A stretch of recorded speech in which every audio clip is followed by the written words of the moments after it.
Assalamualaikum warahmatullahi wabarakatuh. Nama saya Farah Anania Putri, saya dari PBUC 2018. Di sini saya akan menjelaskan tentang Al-Quran Surah Al-Baqarah ayat 31. Dalam Al-Quran dapat dilihat bahwa setelah Allah menyatakan Adam sebagai khalifah di muka bumi, Allah pun mengajarkan kepada Adam dan semua keturunannya itu ilmu pengetahuan. Ilmu pengetahuan itu sangat dibutuhkan oleh manusia. Kenapa? Karena itu untuk mencapai kebahagiaan hidup, baik di dunia maupun di akhirat kelak.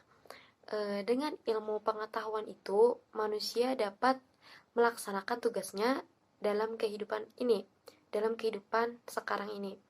Nah, hal itu menunjukkan bahwa ilmu pengetahuan itu memang benar-benar urgent atau penting dalam kehidupan manusia, terutama orang-orang yang beriman. Tanpa ilmu pengetahuan, seorang mukmin itu tidak dapat melaksanakan aktivitasnya dengan baik. Nah, oleh karena itu, Rasulullah Shallallahu Alaihi Wasallam menyuruh, menganjurkan, dan memotivasi umatnya agar menuntut ilmu pengetahuan.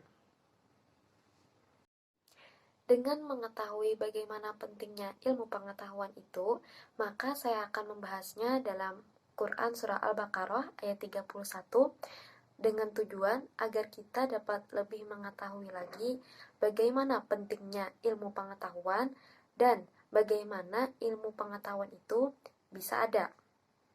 Nah, ilmu merupakan suatu istilah yang berasal dari bahasa Arab, yaitu alima, yang terdiri dari huruf ain, lam, dan mim.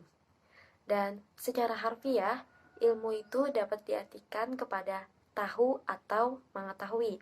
Secara istilah, ilmu berarti memahami hakikat sesuatu atau memahami hukum yang berlaku atas sesuatu. Pada hakikatnya, ilmu adalah salah satu sifat Allah, karena sifat itulah dia disebut dengan alim atau yang maha tahu. Dia adalah sumber utama ilmu.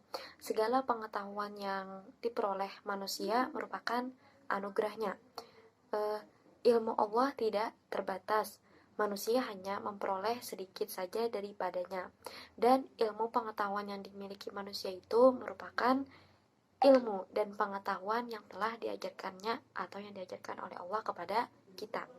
Al-Quran menggambarkan ada dua cara Tuhan mengajarkan terhadap manusia, yaitu pengajaran secara langsung yang disebut dengan wahyu atau ilham, dan pengajaran secara tidak langsung, yaitu dengan cara bahwa Allah mengajar manusia itu melalui media, yaitu fenomena alam yang dia ciptakan sendiri. Dan Quran Surah Al-Baqarah ayat 31 yang berbunyi, A'udzubillahi minasyaitonirrajim, Bismillahirrahmanirrahim. Wa 'allama Adama al-asma'a kullaha tsumma 'aradahum 'alal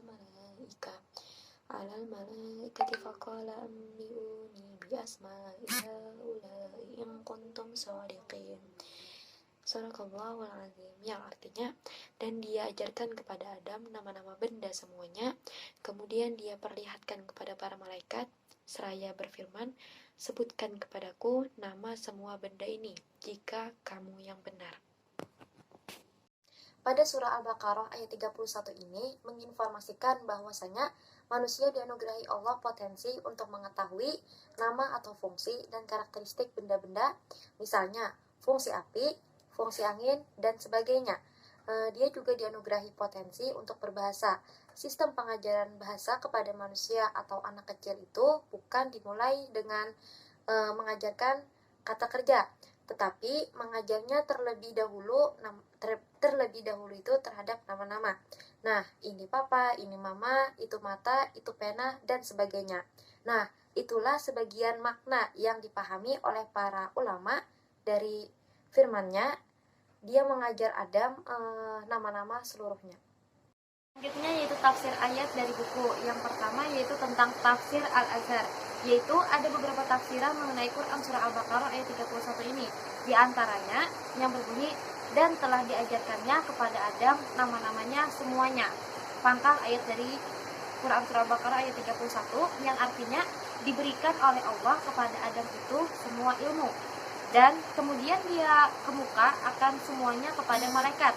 Lalu dia berfirman, "Beritakanlah kepadaku nama-nama itu semua jika adalah kamu makhluk-makhluk yang benar." Ujung dari ayat 31. Dan sesudah Adam dijadikan, kepadanya telah diajarkan oleh Allah nama-nama yang dapat dicapai oleh kekuatan manusia, baik dengan panca indera ataupun dengan akal semata-mata. Dan semuanya itu diajarkan kepadanya. Dan kemudian Tuhan panggillah malaikat-malaikat itu, dan Tuhan tanyakan, adakah mereka tahu nama-nama itu? Yaitu tafsir Ibnu Katsir. Di sini Allah menyebutkan kemuliaan kedudukan Nabi Adam alaihissalam, karena Allah memberinya ilmu nama dari segala benda itu. Benda dan itu terjadi sesudah sujudnya para malaikat kepada Adam. Dan didahului pasal ini sesuai dengan pertanyaan para malaikat tentang hikmat pengangkatan khalifah di bumi yang langsung, bahwa Allah mengetahui apa yang tidak mereka ketahui, dan juga untuk menerangkan kelebihan Adam dengan ilmunya. Allama Adama lasma'akullah.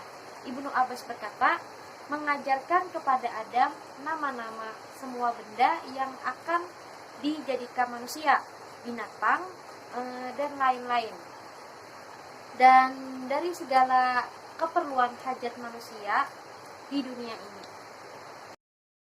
Yang selanjutnya yaitu implikasi. Dalam surah Al-Baqarah ayat 31 ini menyebutkan bahwasanya Allah memberikan kemudahan terhadap hambanya dalam menguasai ilmu atau menguasai materi pelajaran.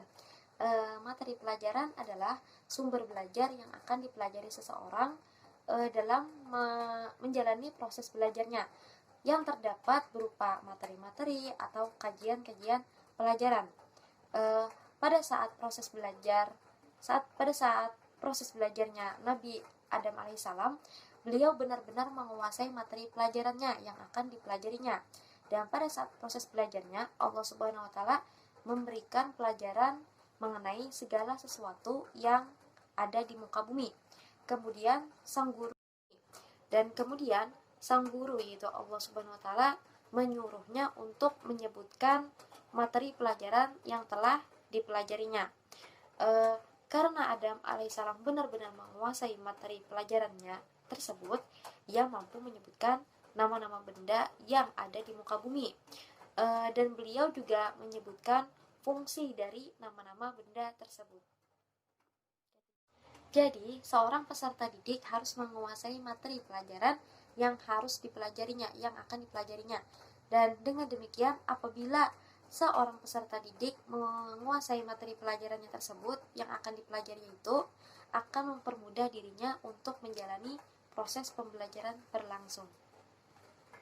Yang terakhir yaitu kesimpulan. Ilmu berarti memahami hakikat sesuatu atau memahami hukum yang berlaku atas sesuatu. Ilmu pengetahuan itu sangat dibutuhkan oleh manusia untuk mencapai kebahagiaan hidup, baik di dunia maupun di akhirat. Dengan ilmu pengetahuan itu, manusia dapat melaksanakan tugasnya dalam kehidupan ini, dan baik itu tugas khalifah maupun tugas ubudiyah. Dan orang yang mencari ilmu dengan ikhlas akan dibantu oleh Allah dan akan dimudahkan baginya jalan menuju surga. Allah adalah sumber utama ilmu, dan segala pengetahuan yang diperoleh manusia itu merupakan anugerah darinya. Dan ada dua cara Tuhan mengajar manusia, yaitu pengajaran langsung yang disebut dengan wahyu atau ilham, dan pengajaran secara tidak langsung, yaitu ilmu yang diperoleh tidak boleh melahirkan keegoisan, arogansi, dan tinggi hati.